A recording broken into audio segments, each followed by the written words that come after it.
we are given this life, right? Then it's also up to us on the Mhm. direction of that flow. There's always a turning point, the moment that tries to break you, but ends up launching your destiny. This is Miracle Moment. I'm Ray Ireland, and I'm here to help you rise into the mission God created you for. Let's jump in.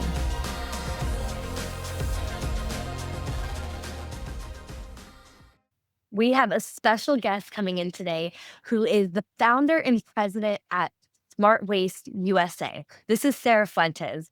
She is going to be talking about the miracle of a second chance, what we can do when we turn trash into treasures. Now, she's literally in the trash business. So, this is a really unique conversation, but she also brings this beautiful perspective around how most of us are not quite stewarding all that God has given us in our fullest capacity.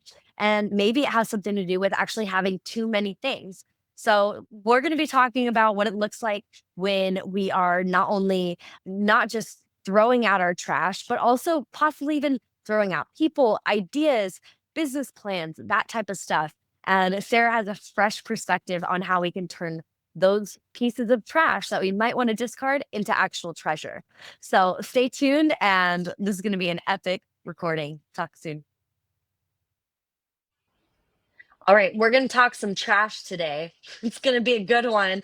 We have Sarah Fuentes here. She's the founder and president at Smart Waste Incorporated. And she's going to be sharing a bit about motherhood, being a business owner. Of course, we're going to be talking about what do miracles look like in her life. But Sarah, come on in, come join the party. Tell us who you are and where you're tuning in from. Thank you, Ray. I'm today calling from Silicon Valley here in California. Got brought up in Santa Clara, so Santa Clara Sarah here. I love it. Awesome. And so tell us a bit about your business. What do you do? And then how did you get into it? Yeah, so I actually did not. So I started Smart Waste in 2020.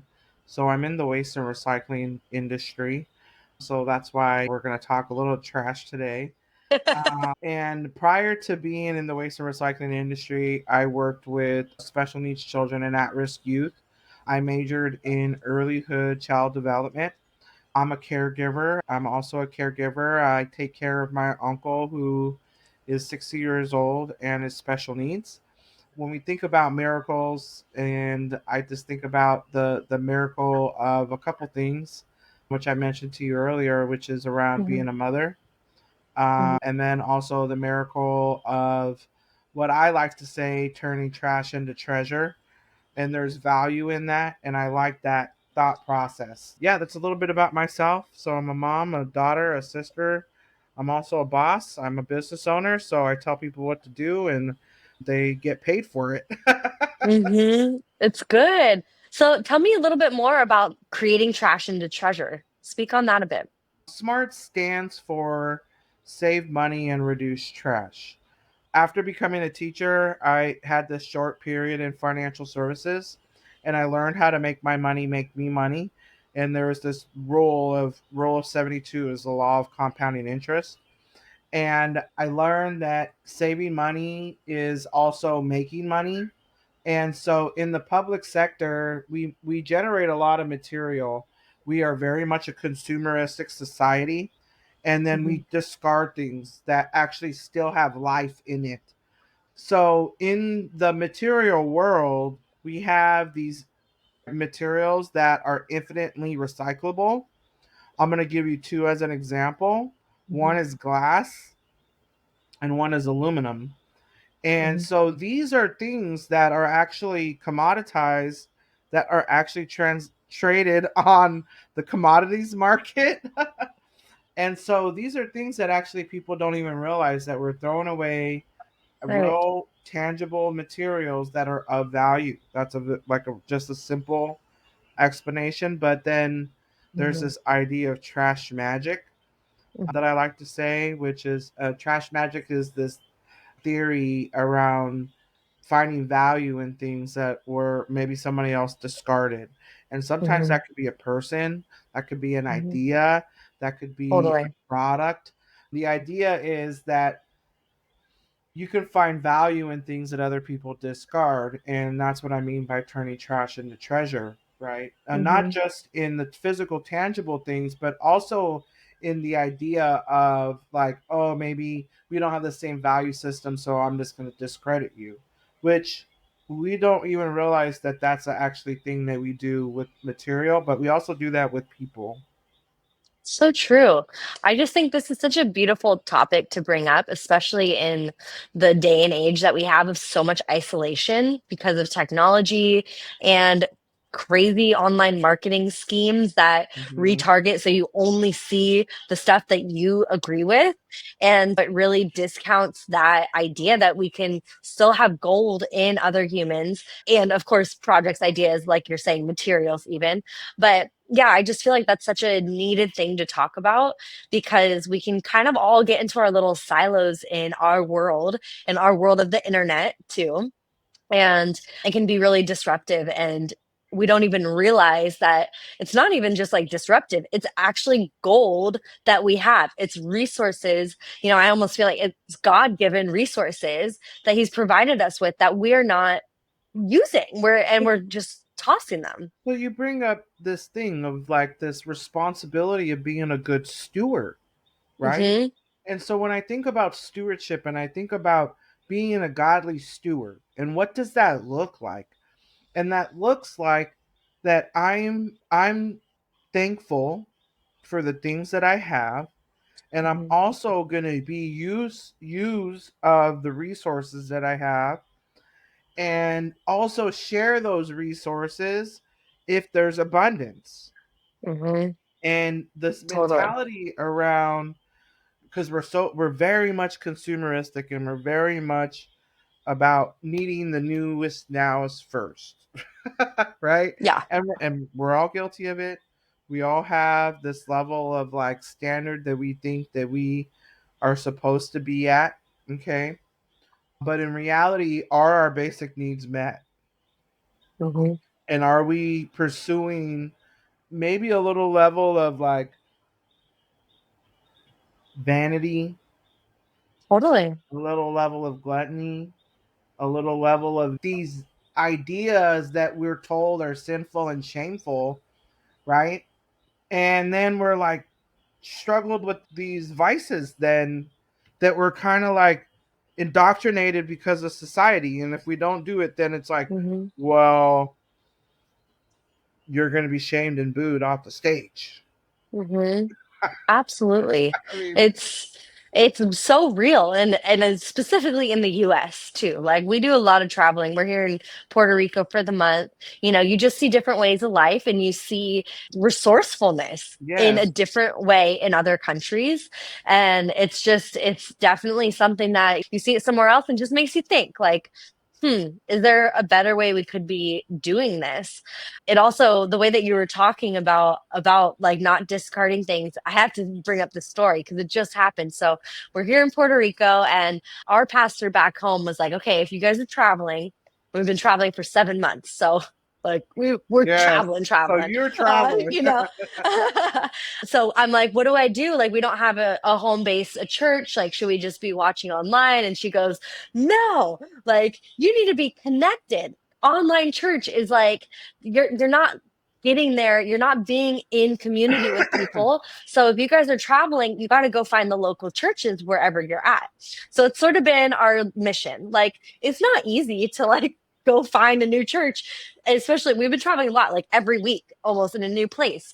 So we're out here in Puerto Rico. I like see this little like just wooden plank with like paint on it that says church without walls. As we're driving home, I'm like, okay, that's the church that we're gonna go find. There's like a little arrow like just down our street here. And so we walk over on Sunday morning and it's in this like abandoned house. There's like 10 people in it, like super rustic. And we're like, okay, this is kind of interesting. And the woman stands up and she's wearing a shirt with a shoebox on it and she's holding a shoebox and she starts preaching this same thing that you're talking about. I'm not even kidding. This was 2 weeks ago. And she's saying, there are things that we're discarding that we should not be discarding. And we need to steward our resources. We have overflow here. God has provided enough. It's just about what we're doing with it. Correct. So she's talking all about this shoebox nonprofit. And the thing is, Sarah, I don't think you know this about our story. And I don't know if maybe some of the listeners know this about me and my husband's story, but we are sitting in the back of this 10-person church in an abandoned house, bawling our eyes out hearing this message, because we were asking God, like, you got to show us if we're meant to be here or not, and like, let us know that you're here with us, because we're doing this crazy travel thing. Like, it's been 7 months, we have a 3-year-old, what are we doing? We're just following you, God, so show up, tell us that we're on track. So we're in the back crying because my husband, his DJ name is Shoebox Moses, and he was found in a shoebox in a dumpster as a newborn baby in the Philippines. No Rescued, saved. way. Yes, God That's is good. 360 because that to me is so crazy. If you're loving this conversation and it's sparking something inside of you, maybe it's time to share your own voice with the world. That's exactly why we created the Podcast Accelerator, to help leaders like you go from hidden to heard with a podcast that connects, inspires, and actually grows your business. We launched together in just a few months, and you'll have the system, support, and strategy to keep scaling and growing. Doors are open now, so the link to apply is in the show notes. We cannot wait to see you in there. I was at this fair and they were giving out these little, what we call in Spanish, monos. And they're like Mm-hmm. little figurines, you know. And this lady gave me this one. And I don't know if you could see it, but it's a Yes. dumpster on fire. Okay. Now you're telling me about this discarded, and I think about this little dumpster on fire because I think about smart waste and this like chip that I have on my shoulder about Yeah. resources and aggregating it to make it of value.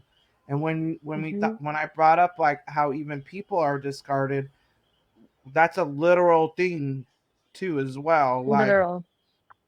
so for me, I think about, once again, we'll go back to stewardship. Like, Mm-hmm. we are given this life, this a breath of life, a borrowed life, right? Mm-hmm. And then the resources of the abundance, like, then it's up also up to us on Mm-hmm. the direction of that flow.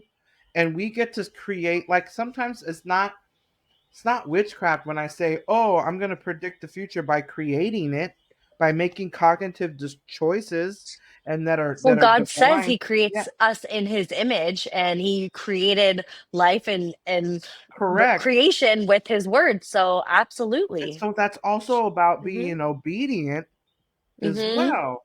And so I'm Yes. thinking about that. It's like, okay, at any given time, the resources can be taken away, whether it's as simple as my air, the basic necessities of life.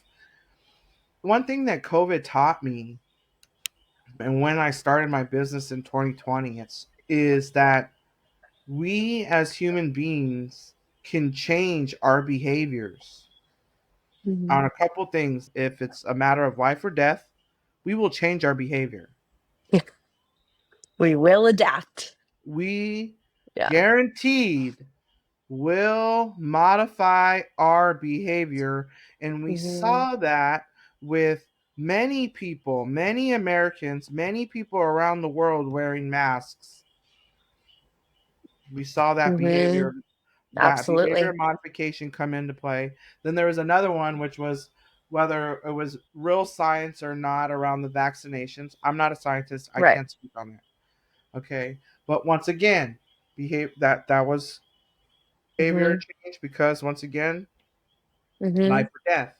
So when we think about the basic resources that God provides for us, which is the air in our lungs, the food, Mm-hmm. that we live not on bread alone, so the Word of God, and then also the food that we eat, right? Like those Yes. basic things, we can do and live a lot with less. Like maybe Mm-hmm. we can actually live better with less. And I've actually kind Mm-hmm. of thought about that. Even though it's like, dang, am I really a greedy person? Yeah. I don't It's really qualify myself as one, but maybe I really am and I don't know it. right. It's just good to like have that heart check, I think. And Correct. I mean, Like us in when comparison, Yeah, comparison's such a thief, you know, and you see other people with all these things, but really like what's happening behind closed doors, we never know. And even our experience, so 7 months ago when we gave up, we got rid of our home. We sold most of our things. wow. We had that God moment where he was like, go and travel and this is where I'm taking you. And it's all, this is the thing, get rid of the rest. We have, storage unit in San Diego still. So that's home. But um it was so hard to be obedient in that. But on the other side of it, so much freedom. I like quality of life has gone way up. We're doing most of our business calls from the beach in Puerto Rico. Everyone's looking at us. Okay, wait, what happened? And it's just Yeah. we don't know. It is freeing and it's simple. And I'm not saying that that is like what everyone needs to go do by any means. It has its own challenges and stuff, but there's something to say around the literal like things that we hold and how much we actually need. We really got to see that and narrow it down. Even the first day, we have a 3-year old. When we first moved out of the home, we went from his like play area, which was basically the whole house, into like, okay, we're gonna pick your favorite toys and put them in one suitcase, and you have one suitcase of toys. So choose what you love most. Well, a month later, I go over to this suitcase that had been in the corner. I'm like, what is this empty suitcase? This is so weird. I pull it out. It's the suitcase of toys that he had never even needed to open up because we were outside more. We was Yeah. rocks and trees and beach and Yeah. and that was a huge aha moment for us where we're like, okay, we can do this even less. So it's every single month has been less and less. And I think even with the Thing. trash, I know you didn't say this, you're the trash woman, so you could maybe tell us a thing or two, but like check out how much trash is in your trash bin.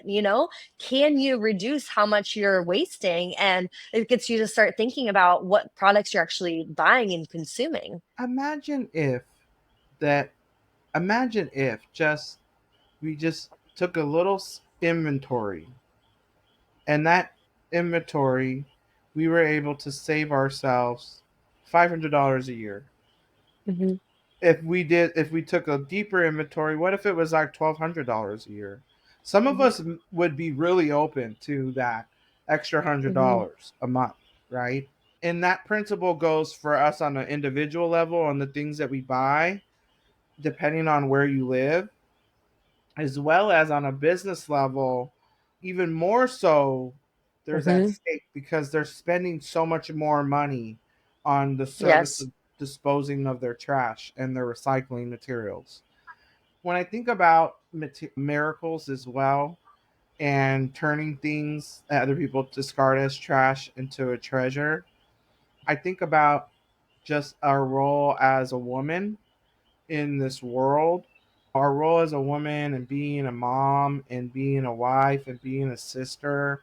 Sometimes we got these very extreme feminist viewpoints that are like elevating being in business a lot. And I'm a Hmm. businesswoman, okay? But I was first and foremost a daughter. Hmm. Like before I ever became a businesswoman, I was a daughter. And then I became a sister. Actually, I was a cousin. Then I was a sister and a niece. And I was a part of this body, this family body that Hmm. I didn't necessarily choose, right? I didn't choose Hmm. that body, that family body. But when I think of the miracles that come from that and being like this divine woman and being that, man, the blessings that comes with that and that power, I feel like that like we're in a different world where it's like um I shouldn't feel afraid to be happy being so feminine, or I Hmm. shouldn't be afraid to like be proud that I'm a woman in all capacities, even if I wear jeans or a backwards hat. That doesn't make Yeah. me a boy, right? Like, so there's Hmm. these things that are like that I think about the miracle of life, and when I had the privilege of being a mom. Like I have Hmm. one son, one and done, Yeah.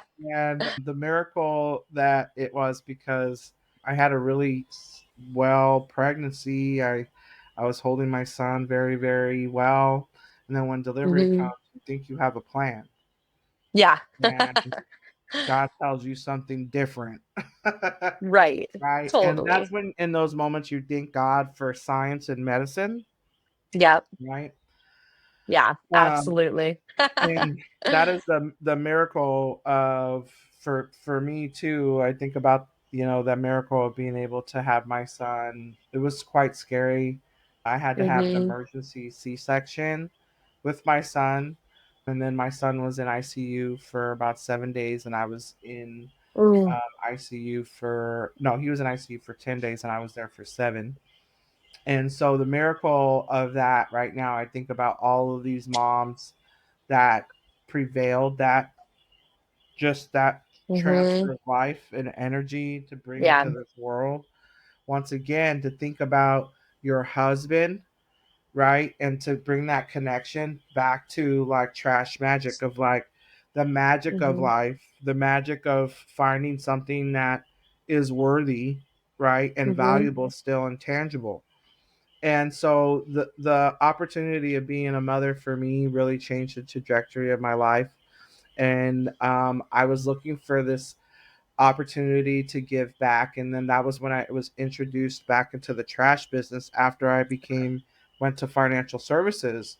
And let me tell you, I fell in love with the trash talking, the the students, the people. It's such a vibrant industry because it touches everybody, every Yeah. kind of business, every kind of soul that walks this earth interacts with trash. Amazing. Yeah, we all know it. Oh, so Yeah, cool. Well, thanks so much for being on here and just sharing your story, sharing your perspectives. I think it's just so fascinating and I love the tangible, a lot of people can talk about it. You're seeing it, on a mhm. day-to-day basis with you and your team, I'm sure. So, just it's such a special interview. Thank you for being here. Is there Thank you, any Ray. last words or anything that you'd like? We can put any of your links, in the show notes so Sure. that way any of the listeners can connect with you and Smart Waste is smartwasteusa.com. We do business and support, the commercial and public sector to help them save money and reduce trash. I also have I used to have a podcast called Trash Magic. So we have about 50 episodes where we talk about the circular economy for the everyday person. So if you're more interested in this trash talk, check out a few of those episodes. We have episodes about carpet to makeup to organics to, batteries. so good. So good, Sarah. All right. Well, we'll see you next time. Have a good one, everyone. Thank you. Thanks for listening to Miracle Moment. Share the episode, hit follow, and join us every Thursday for prayer and activation. For more tools to rise into your God given mission, visit rayireland.com. See you next week.